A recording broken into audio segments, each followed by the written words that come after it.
Hello and welcome back to the Exiled Prince. We're resuming our adventures here today. We'll be arriving back at our old base, our western base in Vane, the region, and we'll be kind of settling and preparing for our next adventure there. To start off with, we've got another extremely cool picture of Beep here with his painted armor and his cool sunglasses, his little matrix glasses. This is We're almost home. You can see in the back it looks a little misty. We're just on the very edge of the foglands, and so we've got a couple of here in the front of the picture, crumpled at the feet of the strongest warrior are some fogmen that we were fighting. But yeah, so it's nice. We'll get home. We've got that big, we spent all that time building that base earlier in the game, and it'll be nice to come back to. Hey, wait a second. Where'd my base go? Hey, I had a whole. There was. You guys remember? There were like walls. What happened? If you don't remember, this is what my base looked like. It was right here, and now it looks like this. So while I was up doing things in the north, I changed what drive Kenshi was on. I changed it from my hard drive to my solid state drive to increase to make the loading speeds better. And that meant that I had to import my save because the mod load order got all fucked up. And, theoretically when you import your save, it's supposed to save the buildings that you'd created. But I guess it didn't. So we've arrived home to nothing, which is kind of frustrating. Partially because it would be nice to have the stuff there, and partially, if I'd known there was going to be nothing, I could have brought all sorts of building materials and stuff from our northern base. We had tons of iron, tons of stone building materials. I could have loaded up the pack beasts, and we would have been ready to go. But since I thought I had a nice, comfy base waiting for me, you can see the game still on the right side of the screen. There's a little box that says Un-Hive West. The game still thinks there's a base here. That's why I didn't suspect anything. Because the game map is still marked as me having an outpost here. The outpost just has nothing in it. So I had to just sort of sigh deeply and set about building my base back up from scratch.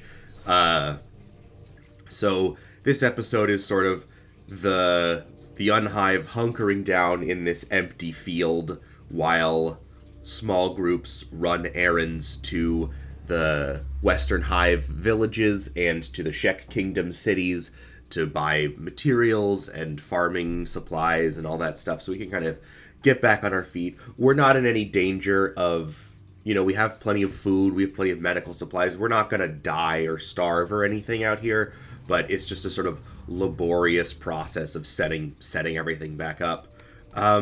So here's our humble beginning. We've set up some sleeping bags and a nice big stone mine, which is going to start building, getting the building materials that we'll use to build walls with. It'll be a process. I sent one of the pack beasts to pick up some supplies at a village, and I didn't send any people to escort the pack beast. I was like, yeah, what's the worst that could happen?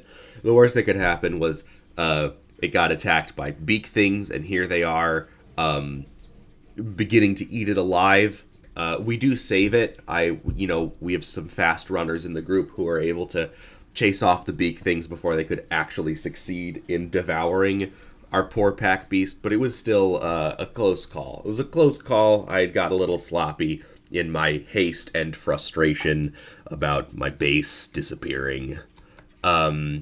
Here's, a Sacrian Green went on an errand to, I think, Squin, the Shek city, and,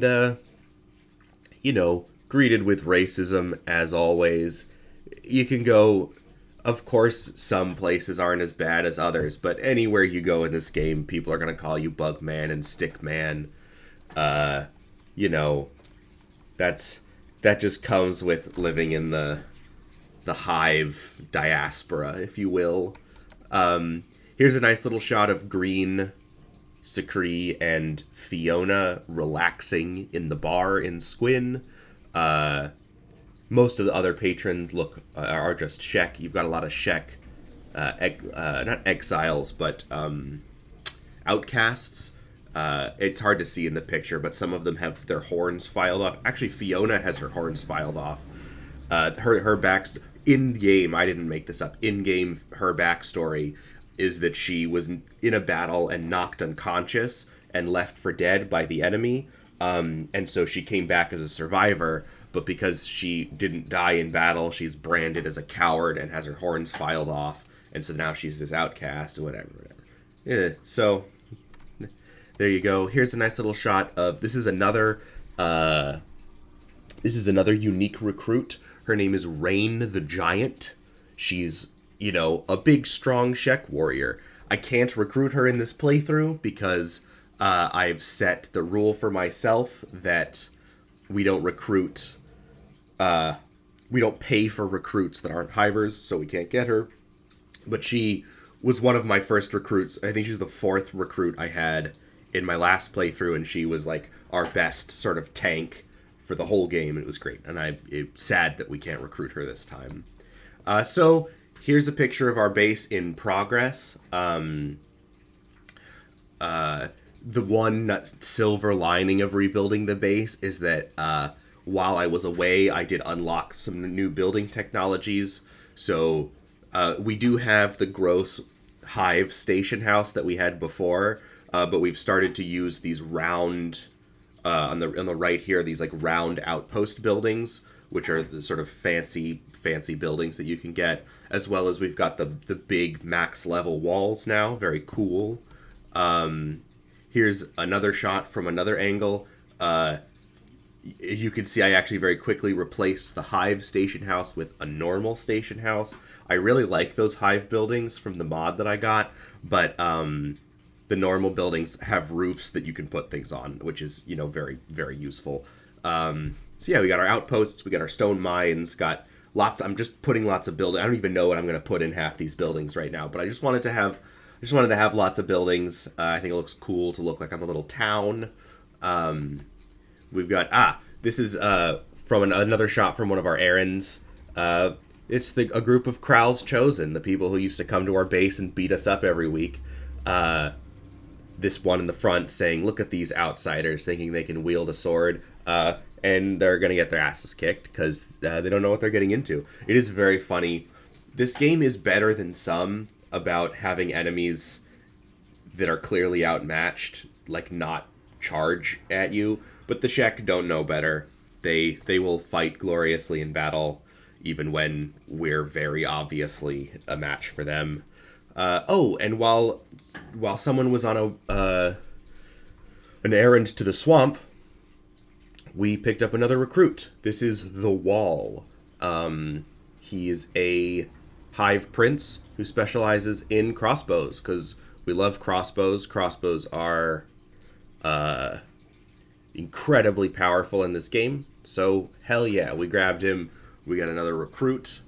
Here's another shot of my base. I don't know in what way this one is different than the one I just shot, but it must be, because I included it, so who knows?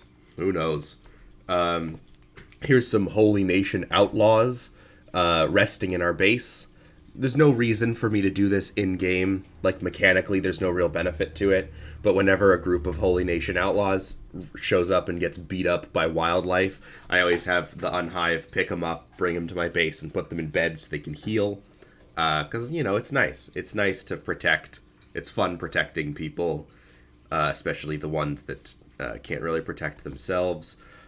Here's the inside of a nice little home bar that we're making. Sometimes the blank interior space is overwhelming, but it's there's so many bars in this game that it's very easy to kind of imitate them. You can see that it does resemble the inside of the bar that I showed from the Shek City.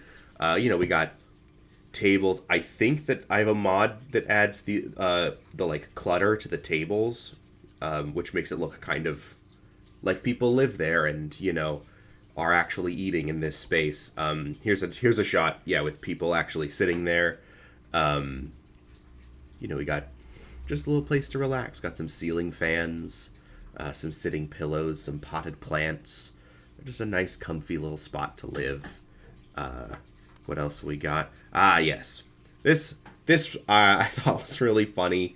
The pathfinding in Kenshi, like the coding that makes the characters, you know, go from point A to point B, is famously very buggy. And especially when you have something like the pack beasts, that are kind of large, they get stuck on terrain a lot. And so what you're seeing here is my pack beast, which I named the Ever Given, is stuck in the gate of my base. And I thought that was so goddamn funny that after all that naming my pack, not just that I named all my pack beasts after evergreen container ships, but specifically the specific one that got stuck in the Suez Canal. That's the one that got stuck in the gate of my base. I had to pause and just, I was laughing too hard. Very, very funny to me. And so with that, we've got our group of treasure hunters. You remember earlier, I split the group into the kind of normal people and the squad that I would send out to loot ruins. These guys are going out. Do I remember what the kind of goal was? No. But they're going on an adventure. It's the usual crew, but now you can see you've got this extra tall Hive Prince with his black hat, who's our new crossbowman, the Wall.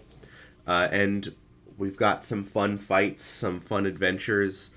I know, I don't remember this is why we headed out, but next time we'll be fighting some of the bandit factions in the game. We'll be raiding some bandit bases, and I think it's going to be a lot of fun. So thanks for sticking around if you have, and you will hear me next time.